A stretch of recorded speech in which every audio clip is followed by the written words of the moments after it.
ওপর থেকে যতই রুক্ষ আর নিষ্প্রাণ দেখতে লাগুক না কেন, আসলে লাল গ্রহ অতটা শুকনো নয়, বেশ নাকি শ্বাসে জলে।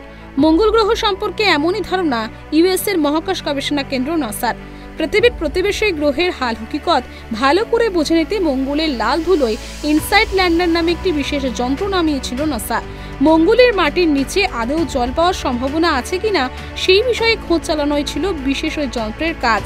প্রাথমিক ইঙ্গিত যে পাওয়া গিয়েছে তাতে রীতিমতো উৎসাহিত মহাকাশ বিজ্ঞানী তথা প্ল্যানেটারি সায়েন্টিস্টরা। আজ যার রং মরচের মতো, ৩০০ কোটি বছর আগে সেই মঙ্গল গ্রহের চেহারা ছিল অনেকটাই অন্যরকম। প্ল্যানেটারি সায়েন্টিস্টরা বলেন, সে সময় মঙ্গল গ্রহে টলটলে জলের সমুদ্র, নদী, এমনকি হ্রদের অস্তিত্বও ছিল, কিন্তু তারপরেই সবকিছু কেমন যেন গোলমাল হয়ে যায়।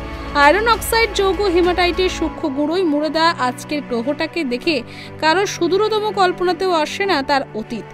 মঙ্গলের সেই ভুলে যাওয়া অতীতের একটি গুরুত্বপূর্ণ অধ্যায় হয়তো খুলবে নাসার ইনসাইট ল্যান্ডারের দৌলতে। ইউএসের সান ডিয়েগোর স্ক্রিপস ইনস্টিটিউশন অব ওশেনোগ্রাফির গবেষক মাথিয়াস মর্সফেল্ড এবং ক্যালিফোর্নিয়ার বার্কলি ইউনিভার্সিটির মাইকেল মাগা জানাচ্ছেন, ইনসাইট ল্যান্ডার ইঙ্গিত দিচ্ছে মঙ্গল গ্রহকে খটখটে শুকনো বলে মনে করার কোনো কারণ নেই। মঙ্গলের মাটির 11.5 থেকে 20 কিলোমিটারের মধ্যবর্তী গভীরতায় তরল অবস্থায় জল পাওয়ার সম্ভাবনা প্রবল। দুই গবেষক জানাচ্ছেন, ওই ইনসাইট ল্যান্ডার যন্ত্রটি 2018 সাল থেকে মঙ্গলে রয়েছে।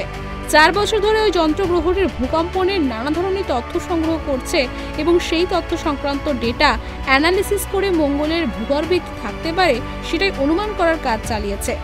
লাল গ্রহের ভূগর্ভে যে জল থাকার সম্ভাবনা খুব বেশি, সেটা ওই অ্যানালিসিসেরই ফল।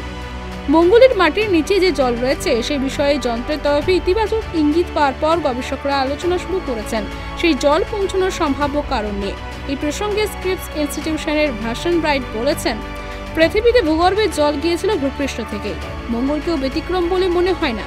তবে লাল গ্রহে জল পাওয়ার সম্ভাবনায় মহাকাশ বিজ্ঞানীরা অত্যন্ত উত্তেজিত। জল যদি থাকে তাহলে প্রাণের অস্তিত্ব কি নিতান্তই অসম্ভব? Bureau report, tribe TV Bangla.